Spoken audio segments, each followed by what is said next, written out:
I have a great time with my life, and I want to share it. I love living. I think that's infectious. It's something that you can't fake. Greatness is not this wonderful, esoteric, elusive, God-like feature that only the special among us will ever taste.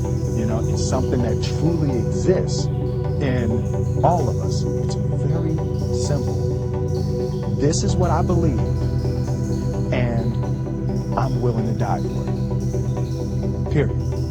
It's that simple. I know who I am, I know what I believe. I know who I am, I know what I believe. That's all I need to know. And that's all I need to know. So from there, you do what you need to do. You know, and I think what happens is we make the situation more complex than it has to be. Because we're looking for complexity. There's got to be something complex to understand. It can't be that easy. We didn't grow up with the sense that where we were was where we were going to be. We grew up with the sense that where we were almost didn't matter because we were becoming something greater.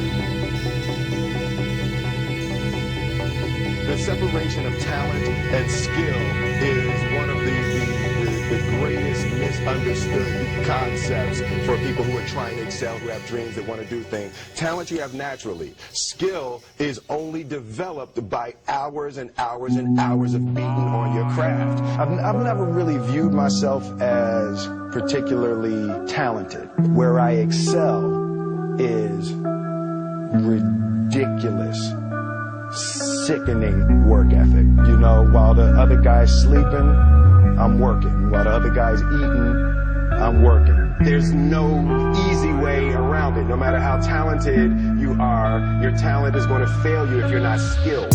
You know, if you don't study, if you don't work really hard and dedicate yourself to being better every single day, you'll never be able to communicate with people, with your artistry, the way that you want. So the only thing that I see that is distinctly different about me is I'm not afraid to die on a treadmill. You might have more talent than me, you might be smarter than me, but if we get on the treadmill together, right, there's two things. You're getting off first, or I'm going to die. It's really that simple. One summer, his dad tore down a brick wall in the front of his business and told 12-year-old Will and his 9-year-old brother to rebuild it, a job they said was impossible. It took them a year and a half, but they did it. And he said, now don't you ever tell me it's something that you can't do. You don't try to build a wall. You don't set out to build a wall. You don't say, I'm going to build the biggest, baddest, greatest wall that's ever been built. You don't start there. You say, I'm going to lay this brick as perfectly as a brick can be laid. And you do that every single day. And soon you have a wall. You know, it's an idea that my grandmother always had, that, if you're going to be here, then there's a necessity to make a difference. She always instilled the responsibility, the spiritual responsibility that you have to make every group you come in contact with better. I want to do good. I want the world to be better because I was here. I want my life, I want my work, my family, I want it to mean something. And it's like, it has, if you are not making someone else's life better, then you're wasting your time. You know, like your life will become better by making other lives better.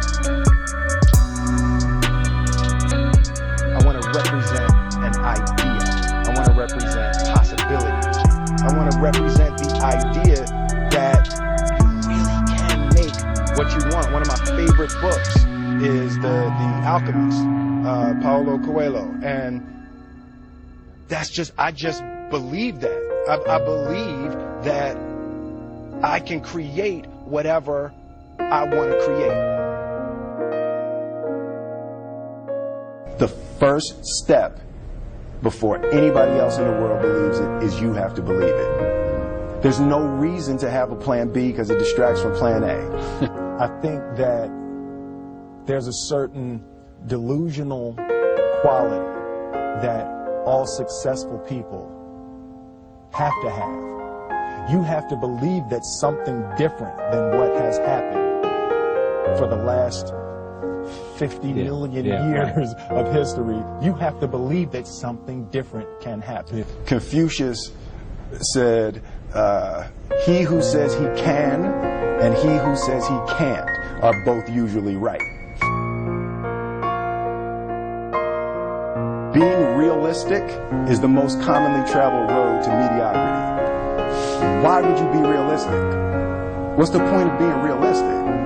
Just put up a barrier. Yeah, I'm going to do it. It's done. It's already done. The second I decide it's done, it's already done. So now we just got to wait for y'all to see. It's unrealistic to walk in a room and flip a switch and lights come on. That's unrealistic. Fortunately, Edison didn't think so. It's unrealistic to think you're going to bend a piece of metal and fly people over an ocean in that metal. That's unrealistic. But fortunately, the Wright brothers and others didn't believe that. And it just seems like such a ridiculous idea to me to embrace the idea that it's not going to happen, that's not real, for that to happen. As soon as you say it, now you just made that real. Our thoughts, our feelings, our dreams, our ideas are physical in the universe. That if we dream something, if we picture something, if we commit ourselves to it, that is a physical thrust towards realization that we can put into the universe. That the universe is not a thing that's going to push us around. That the world and people and situations are not something that are going to push us around. That we are going to bend the universe and command and demand that the universe become what we want it to be. I study the patterns of the universe. There's a redemptive power that making a choice has, rather than feeling like you're at effect to all the things that are happening. Make a choice. Like, you just decide what it's going to be, who you're going to be, how you're going to do it. Just decide. And then from that point, the universe is going to get out your way. It's water. It wants to move and go around stuff, There's a flow of the universe that I've grown to know just how to go with it.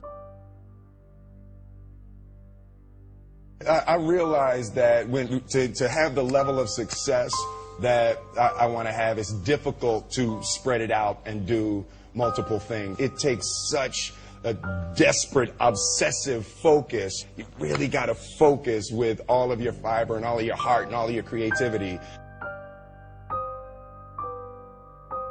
I'm motivated by fear. Fear. Fear of what? Fear of fear. I hate being scared to do something.